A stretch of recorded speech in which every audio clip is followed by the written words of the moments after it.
பார்க்க போகிறோன்னு பார்த்தீங்கன்னா கோலா மீன் வறுவல் தான் பார்க்க போகிறோம். அது எப்படி செய்யலான்னு பார்க்கலாம் வாங்க. ஒரு ப்ரெட்டு ஸ்லைஸ் எடுத்து வச்சுருக்கேன், இதில் போட்டு பொரிச்சிக்கலாம். 2 டேபிள் ஸ்பூன் நான் எண்ணெய் ஊற்றிருக்கேன். அதை இந்த மாதிரி பொன்னிறமாக பொரிச்சு எடுத்துக்கோங்க.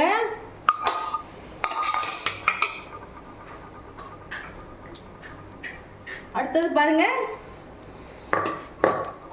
பூண்டும் சோம்பையும் நான் இடித்து வச்சுருக்கேன், அதை போட்டுக்குங்க. அடுத்தது ஒரு பச்சை மிளகாய் போட்டுக்குங்க.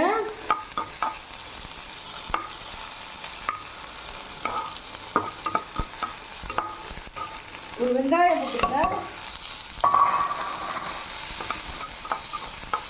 நல்லா வதக்கிக்கோங்க.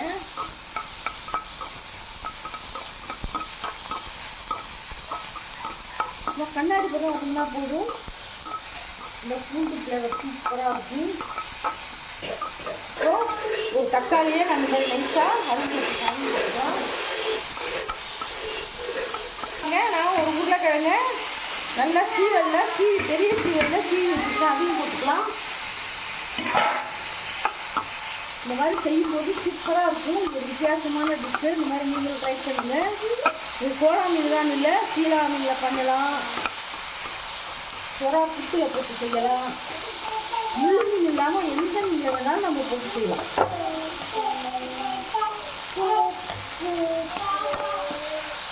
இதுக்கப்புறம்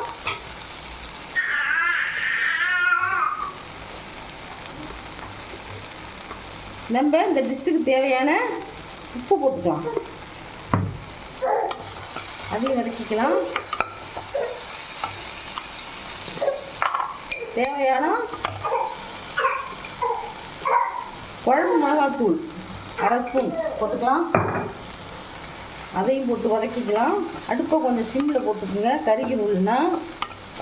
இப்போ பாருங்கள், நான் இந்த கோலா மீனில் புளி ஊற்றி வச்சுருக்கேன். சும்மா 1 ஸ்பூன் திக்காக புளி கரைச்சி ஊற்றி வச்சுருக்கேன், அதையும் போட்டுக்கலாம்.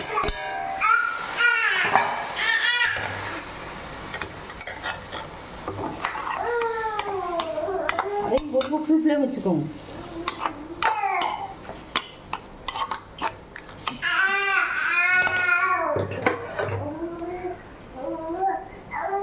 அவன் தூக்கிட்டு இங்கே பாருங்கள், மீன் வறுவல் ரெடி ஆகிடுச்சு. இங்கே பாருங்கள் எப்படி இருக்கு பாருங்கள்.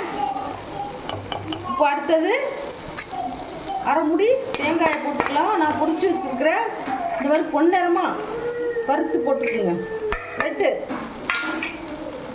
வறுத்த ப்ரெட்டையும் போட்டுடலாம். போட்டு ஒரு பரட்டிக்கலாம்.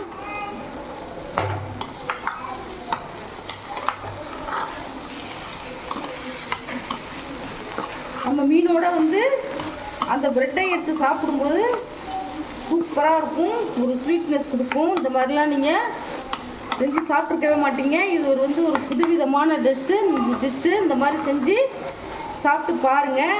இந்த ரெசிபி உங்களுக்கு பிடிச்சிருந்ததுன்னா எங்கள் சேனலை ஷேர் பண்ணுங்கள், லைக் பண்ணுங்கள், சப்ஸ்கிரைப் பண்ணி பாருங்கள்.